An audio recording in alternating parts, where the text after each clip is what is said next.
Hello दोस्तों, अगर आपके दांत पीले पड़ चुके हैं, आपके दांतों में खाना फंस जाता है, दांतों में कीड़ा लग चुका है, पान गुटखा खाने के चक्कर से आपके दांत काले लाल पड़ गए हैं या फिर पीले पड़ गए हैं, हल्दी जैसे दिखाई देते हैं, आप खुल के हंस नहीं पाते हैं या फिर आपके दांतों में कीड़ा वगैरह लग गया है और गुटखा खाने के चक्कर से दांत खराब हो गए आपके और आप उनको साफ करना चाहते हैं, तो ये आज की रेमेडी आपके लिए बहुत ही हेल्पफुल होने वाली है। अब यहाँ पर हम लेंगे सबसे पहले अदरक। अदरक अभी भी हमारे घरों में इजीली मिल जाता है, क्योंकि अदरक में एक ऐसी प्रॉपर्टीज होती है जो हमारे दांतों की काफ़ी सारी समस्याओं को ख़त्म करती है। तो यहाँ पर अदरक जो मैंने लिया हुआ है, इसको मैंने पहले वॉश कर लिया था, क्योंकि मिट्टी में उगता है अदरक, तो इसमें मिट्टी वगैरह लगी हुई रहती है। हम अपने दांतों में इसका इस्तेमाल कर रहे हैं, तो ध्यान रखें इसमें थोड़ी सी भी गंदगी वगैरह ना रहे, इसलिए आप इसको धो करके ही कसिएगा। अब थोड़ा सा मैं इसको ग्रेट कर लेती हूँ, कम ज़्यादा आप अपने हिसाब से कर लीजिएगा। तो यहाँ पर जो ये रेमेडी होने वाली है एकदम नेचुरल होने वाली है, लेकिन पावरफुल होने वाली है, क्योंकि इस रेमेडी को मैंने अपने घर में देखा था अपने पापा को बनाते हुए, क्योंकि उनके दांत में बहुत बार दर्द होता था और वो बहुत ज़्यादा परेशान हो उठते थे। तब मैंने अपने घर में ये सारी चीज़ें देखी हैं, तो मैंने सोचा चलो बहुत सारी समस्याएं आजकल दांतों से रिलेटेड होने लगी हैं। छोटे बच्चों को भी दांतों में कैविटीज़, पायरिया और दांतों में कीड़ा लगना, सड़न दांतों में और मसूड़ों का ढीला पड़ना, बहुत सारी समस्याएं आजकल होने लगी हैं। बच्चे हों या बूढ़े हों, सबको ये समस्या आजकल देखने को मिलती है दांतों से रिलेटेड। अब यहाँ पर मैंने अदरक का रस निकाल लिया, जितना भी अदरक का रस था वो सब मैंने यहाँ पर निकाल लेना है। अब यहाँ पर कम से कम 1 चम्मच के करीब मुझे ये रस मिल चुका है। अब यहाँ पर नेक्स्ट चीज़ जो हम इसमें डालने वाले हैं वो डालेंगे हम कोलगेट। हो सके तो आप वाइट वाला पेस्ट ही लीजिएगा। अगर आप इसको नहीं करते हैं तो आप जो भी पेस्ट करते हैं उसमें आप इसको मिला लीजिएगा, लेकिन कोशिश करें, अगर आपको जल्दी आराम पाना है, मसूड़ों में जो समस्या हो गई है या फिर दांतों पे मैल जम गया है, जिसको मतलब कैविटीज बोलते हैं, बहुत ज़्यादा गंदे आपके दांत दिखते हैं, तो उसको ने बहुत जल्दी क्लीन करता है वाइट वाला पेस्ट जो होता है। तो इसीलिए मैंने यहाँ पर इसको लिया है। अब इनको हमें आपस में मिक्स कर लेना है। अब नेक्स्ट चीज़ जो इसमें जाने वाली है, ये तो बहुत ही अच्छे से वर्क करती है। यहाँ पर मैंने लिया हुआ है ये बाम।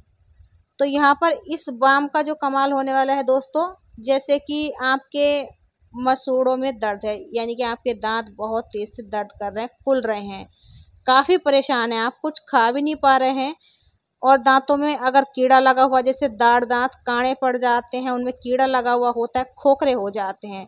तो मैंने ये ना अपने घर में देखा था, मेरे पापा ना इसको बाम को ना इस तरीके से सींक में या फिर रुई में लगा करके ना अपने खोखरी दाढ़ में रखा करते थे, जिससे कि उनको बहुत जल्दी सुकून मिलता था।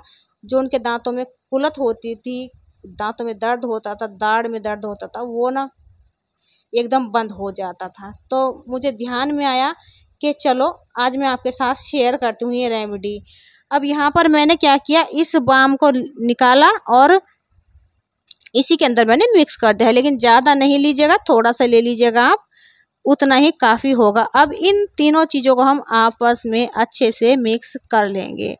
जो ये बाम होता है ना विक्स वाला, इससे ना जो दांतों में कीड़ा वगैरह लगा हुआ होता है, वो दांतों में खोदता है ना कीड़ा, तो उससे बहुत ज़्यादा आदमी को परेशानी होती है।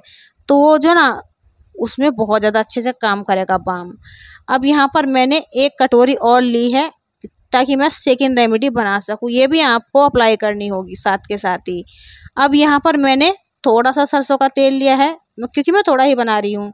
अब यहाँ पर मैंने नमक ली है, अगर आपके पास सिंधा नमक है तो वो ले लीजिएगा, अगर नहीं है तो यहाँ पर आप खाने वाली नमक जो होती है प्लेन, जो हम किचन में सब्जी में डालते हैं डेली, वो ले लीजिएगा। या देखिए दोस्तों, थोड़ा सा हम इसमें क्या करेंगे, सोडा लेंगे। ये सोडा ना किचन में हम रखते ही हैं, अपने खाने वाला मीठा सोडा होता है ना, ये वही मैंने थोड़ा सा ले लिया है, 2 पिंच के करीब डाला है, ज़्यादा नहीं डाला है। अब यहाँ पर तेल, नमक और ये सोडा, हम इसको भी अच्छे से मिक्स कर लेंगे। अगर आपके पास नींबू है तो आप इसमें नींबू भी डाल सकते हैं, कोई प्रॉब्लम नहीं है। अब यहाँ पर दोस्तों मैंने क्या किया, इस रेमेडी को लगाया अपने दांतों में। तो मेरे दांतों में ना थोड़ी सी ऐसी समस्या हो गई थी, जैसे कि मैं बोल रही थी ना तो लग रहा था कि दांतों में ना हवा लग रही है, जैसे ठंडा गर्म सा लगता है ना, अजीब से हो जाते हैं दांत, तो वो हो रहे थे, जैसे हवा चल रही थी। तो मुंह खोलने के बाद ना तुरंत दांतों में झंझनाहट जैसी हो रही थी और हवा ऐसी लगती थी जैसे हवा लग रही हो दांतों में। तो मुझे लगा इसका मतलब थोड़ा सा ट्रीटमेंट कर लेना चाहिए घर पर ही, वरना ऐसा होगा अगर मैं इसको अनदेखा कर दूंगी आज तो हो सकता है ये समस्या मेरी ज़्यादा बढ़ जाए, और ज़्यादा बढ़ गई तो मैं परेशान भी हो जाऊंगी और डॉक्टर के पास मुझे जाना पड़ेगा। अगर डॉक्टर के पास गई तो पैसे भी जाएंगे और डॉक्टर तो पता नहीं कैसे कैसे दांतों को चेक करेंगे। तो मैं इसी डर के चक्कर से खुद से ही अपने दांतों का ध्यान रखती हूँ।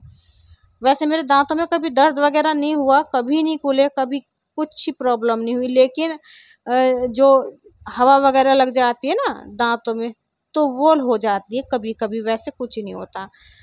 तो यहाँ पर दोस्तों मैं इस रेमेडी को लगा रही हूँ। अगर आपके मसूड़ों में ज़्यादा प्रॉब्लम हो गई है, ज़्यादा दर्द कर रहे हैं, तो आप इसको फिंगर से भी कर सकते हैं। ज़रूरी नहीं कि ब्रश ही आपने यूज करना है, लेकिन अगर आप ब्रश से करते हैं तो ध्यान रखिए अच्छी क्वालिटी का ब्रश होना चाहिए, उसके जो ब्रसल्स हैं ये एकदम सॉफ्ट होने चाहिए।